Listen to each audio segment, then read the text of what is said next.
Hello everyone, welcome back to another video on the channel.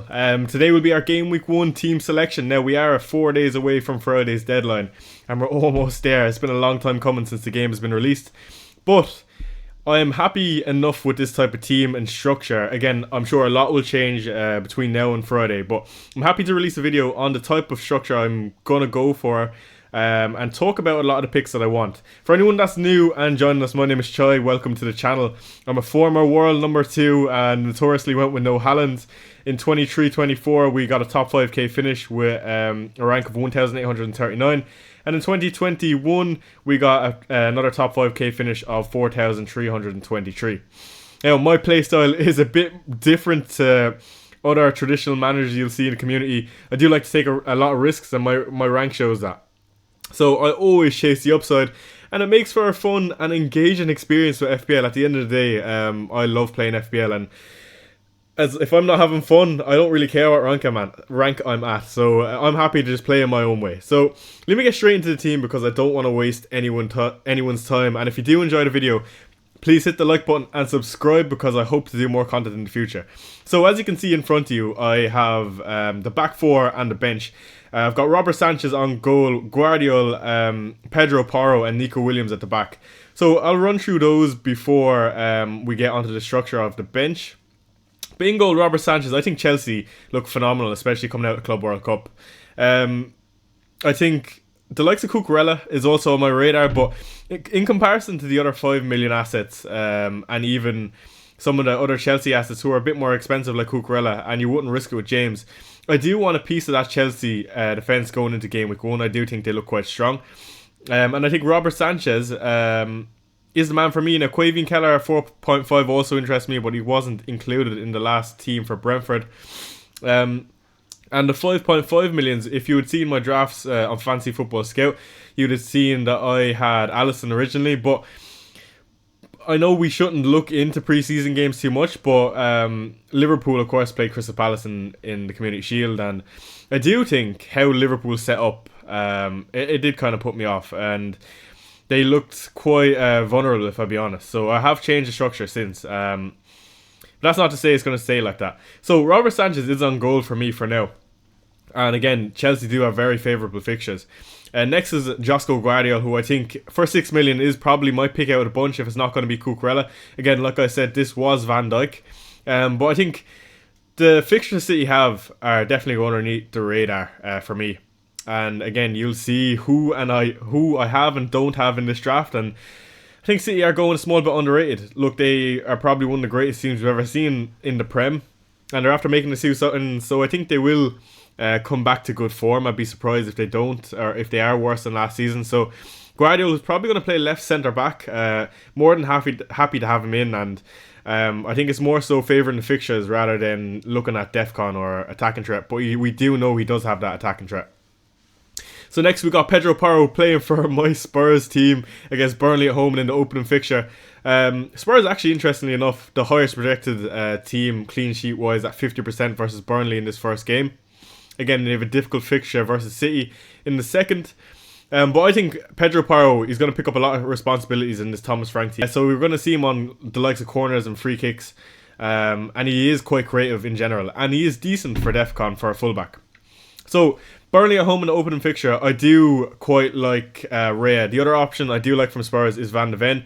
Udogie, who we do know picked up an injury in pre-season, who I probably would be staying away from for now, but long term I don't think Udogie is a bad option when he comes back. Nico Williams is the next option at 5 million. Now, I do like the 5 million options. There are a few like Lecree who are great for DEFCON. Again, we didn't quite see that in yesterday's game versus Liverpool, but for me, if I want a piece of that Forest defence and I can't quite afford the 0.5 to go to a Murillo, who is better at DEFCON than Williams, I think for that 0.5 less to get an entry level asset into that defence, it's worth it for me.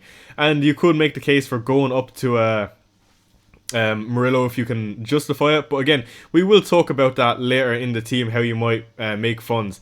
And as you can see on the bench, we have a really weak bench. We've got Dubravka, Esteve, Rodon, and we've also got King. Now, these are all the most budget options possible, but these are easily changeable for if you can make 0.5 million, for example, from a Williams or from a Pedro Porro to Mickey van de Ven. That saves you 1 million. And you can go with that 1 million a long way. In fairness, you can go from a King to an Anderson, who I think is a great option. Or alternatively, you could upgrade the two centre halves to the likes of a Konsa or Gehi if you expect him to be fit. Dubravka, for me, is definitely going to be my 4 million of choice. We do expect him to get some good minutes.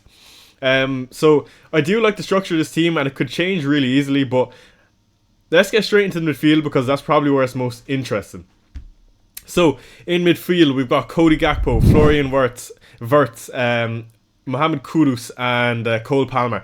Now, let's start with the two Liverpool boys who I want to get into first because, again, no Mohamed Salah is the first thing you're going to see when you see this lineup.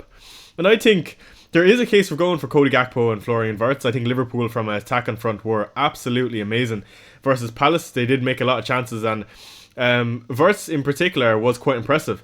Now, Cody Gakpo, who we know is a reliable option last season, and with Luis Diaz now out of the team, unless they go and sign Alexander Isak, I'm quite happy to trust Cody Gakpo. Again, no Salah. Let me speak about this for a second. I think Salah is an amazing asset, and if anything, I think he is a small bit undervalued at 14.5 million. He should probably be 15 million, so it has managers thinking. But for this team, I think there are a lot of good midfielder options who come in at half the price in Salah. I don't think you're ever going to cover a player like Salah, especially with two Liverpool assets who are half the price. But again, I do think there is some good value if you expect Liverpool to pick up a lot of goals this season, and I do expect Cody Gakpo and Florian Wirtz to be part of those goals. Again, no penalties for these two guys, but he was a bit underwhelming in that game versus Palace. Now, I know it's not a good game to judge Salah off because we know how good he can be, but just food for thought. And even before that game, I did have a structure where I didn't have Mohamed Salah. The next player in the team is Mohamed Kudus. Now, Spurs are linked heavily with Savinho. It got released last night. And I think this is a really interesting prospect for Spurs. If Savinho comes in, we could see Mohamed Kudus potentially playing central, but I still favour him on the right. Frank does love Kudus, and I'd be interested to see how we set up with Savinho. I'd imagine Savinho would play on the left. Why do I think Kudus is definitely going to be in my team? Well, I think Spurs signed him for 60 million for a reason.